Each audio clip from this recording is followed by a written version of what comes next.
Selamat pagi. Untuk video kali ini saya akan mengerjakan tugas 1 basis data, yaitu pada contoh kasus di perguruan tinggi, mahasiswa akan mengambil mata kuliah yang ditawarkan, di mana setiap mahasiswa dapat mengambil minimal satu mata kuliah, namun dapat mengambil beberapa mata kuliah dalam satu semester.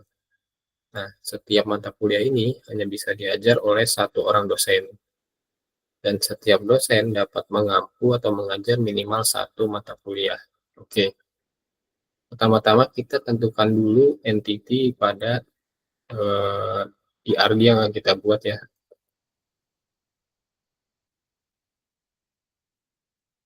Pertama, dosen.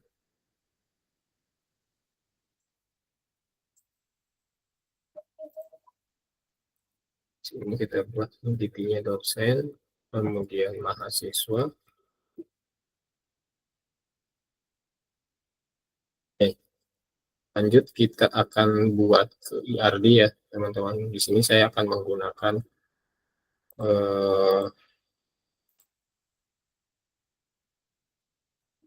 dari irdplus.com untuk membuat IRD-nya. Oke, kita akan lanjut buat IRD-nya.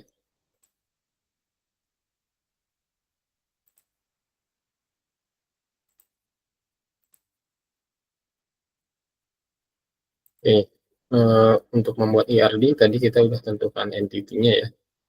Di sini tadi kita akan buat satu itu dosen, kemudian entity yang kedua mahasiswa.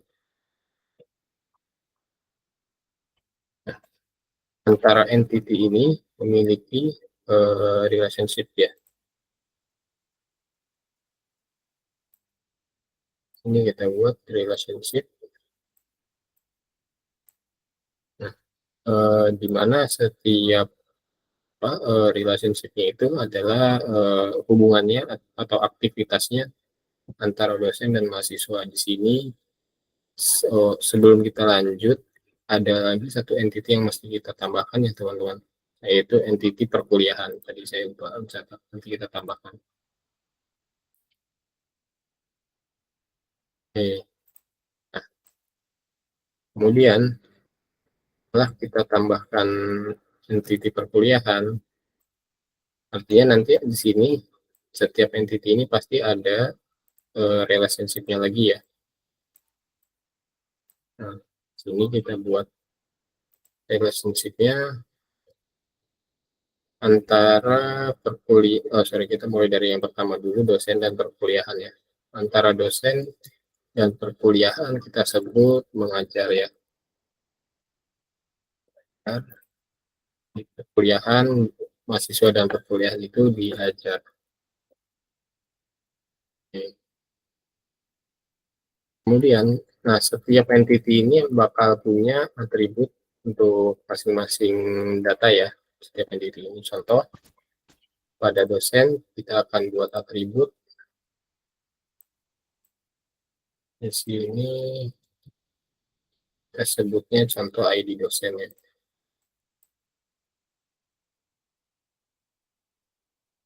Kemudian ada lagi nama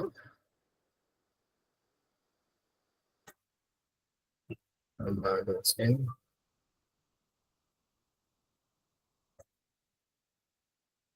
dan kita bisa tambahkan alma mater dosen ya. Nah, yang unik dari sini adalah si ID dosen ya harusnya ya, karena ini buat primary key dari dosen sendiri. Oke, lanjut ke relationship. Pada dosen dan mengajar, kita bikin relationship-nya. Tadi disebutkan satu dosen hanya dapat atau dapat mampu mengajar minimal satu ya. Artinya bisa banyak nih di sini. Buat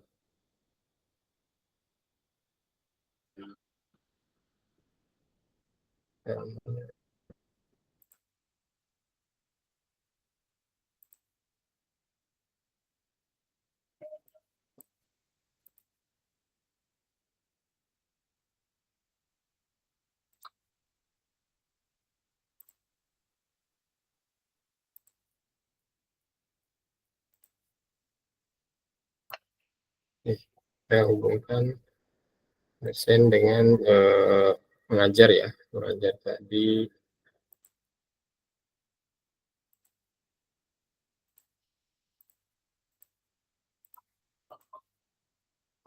Kemudian entiti kedua mahasiswa. Oke. Oh, sorry. Entiti kedua itu perkuliahan ya harusnya ya. Ini maksudnya. Oke. Kemudian entiti berikutnya adalah diajar, di mana kita hubungkan antara mahasiswa dan perkuliahan.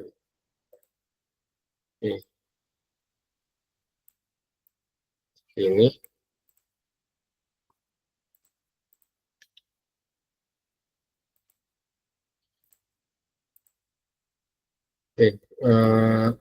di dalam perkuliahan itu bisa banyak ya teman-teman. Intinya mini, kemudian di masih perkuliahan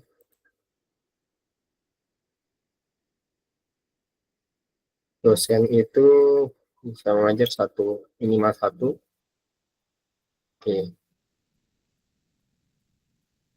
Kemudian lanjut hubungan yang perkuliahan dengan mahasiswa ya, ini mini juga, dan mahasiswa dengan perkuliahan ini juga. Oke. Setelah itu kita buat, oke, ini sebenarnya ada hubungnya ya.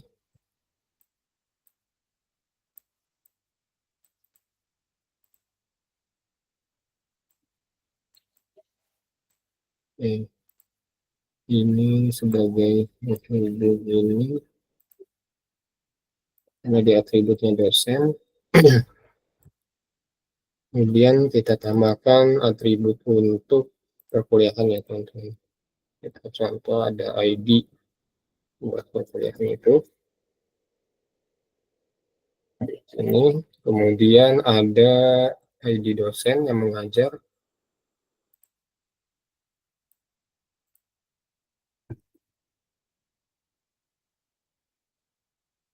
Buatkan konektornya.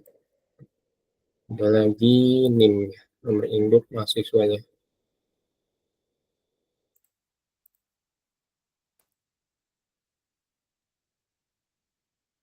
Oke. Setelah itu pada mahasiswa juga punya atribut ya. Itu kita buat atribut contoh untuk mahasiswa, kemudian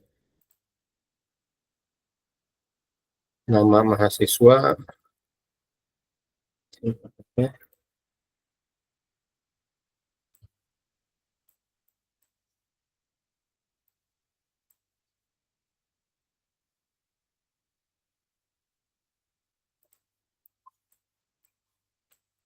dan lagi alma mater mahasiswa,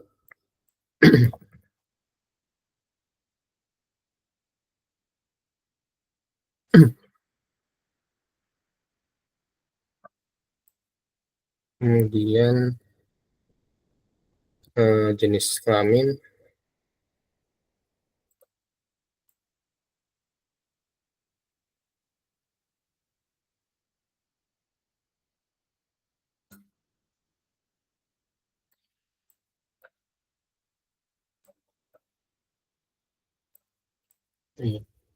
nah lanjut untuk dosen akan ada hubungan lagi antara dosen dengan penjadwalan, ya. Kita ada buat entity lagi di sini, penjadwalan, jadwalan, ya. Gimana kita akan bikin relationship-nya. Tadi adalah mengampu, ya, teman-teman. Ini mengampu atau mengajar. Nah, ini mengampu ini ke dosen, kemudian hubungan kedua ke penjadwalan. Oke.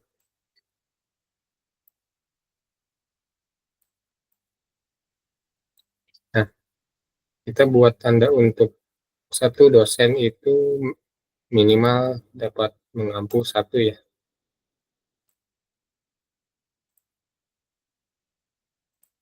Oke. Nah, untuk satu penjadwalan, kemudian ada penjadwalan itu hubungannya many. Misalnya, hubungan, nah ini many. Oke. Nah, kemudian kita buat lagi atribut pada entity penjadwalannya, teman-teman. Atribut di sini saya buat ada 3, yaitu ada ID dosen,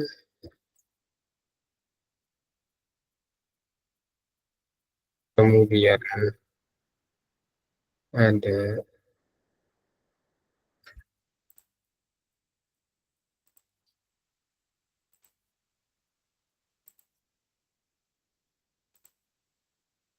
di dosen, kemudian ada kita buat lagi atribut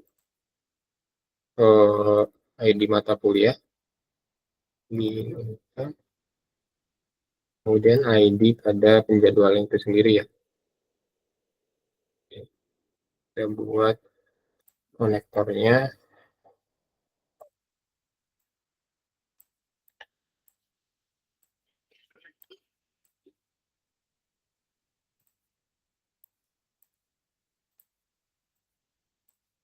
Nah, setelah penjadwalan ada lagi entity mata kuliah.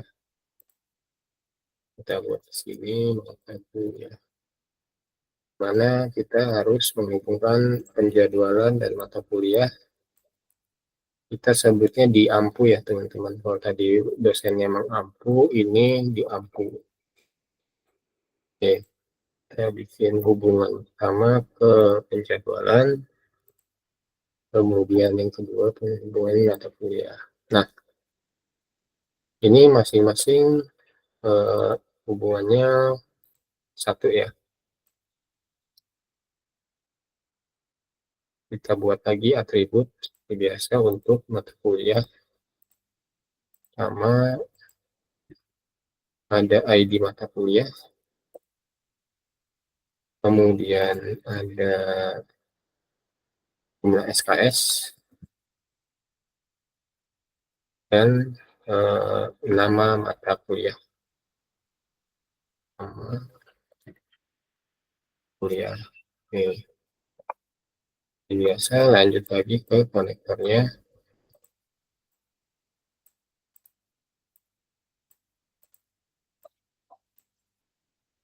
Nah, di sini kita akan buat lagi antara mata kuliah dan mahasiswa. Sebenarnya harus ada satu entity lagi, yaitu KRS, ya, kartu rencana studi, yang bisa menghubungkan antara mahasiswa dan mata kuliah. Nah, di sini kita buat namanya itu KRS. Hubungannya dengan mahasiswa itu nanti kita buat relationship-nya. Jadi mahasiswa mengambil KRS, gitu, ya. Oke, kita buat hubungannya pertama ke mahasiswa, kedua ke KRS. Oke, kemudian biar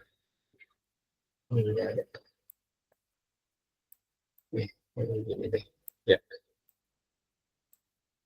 Lanjut, kita buat atribut buat KRS, Pertama adalah KRS-nya, kemudian ID mata kuliah, kemudian nomor induk mahasiswa. Nah, lanjut lagi adalah seperti biasa kita buat faktor untuk KRS. Oke, setelah ini kita akan buat relationship antara mata kuliah dengan KRS ya. Mata kuliah dengan KRS.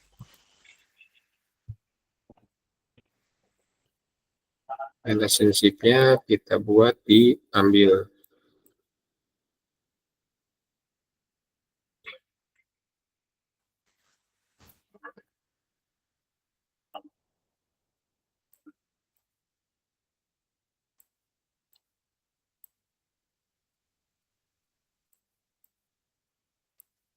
Oke.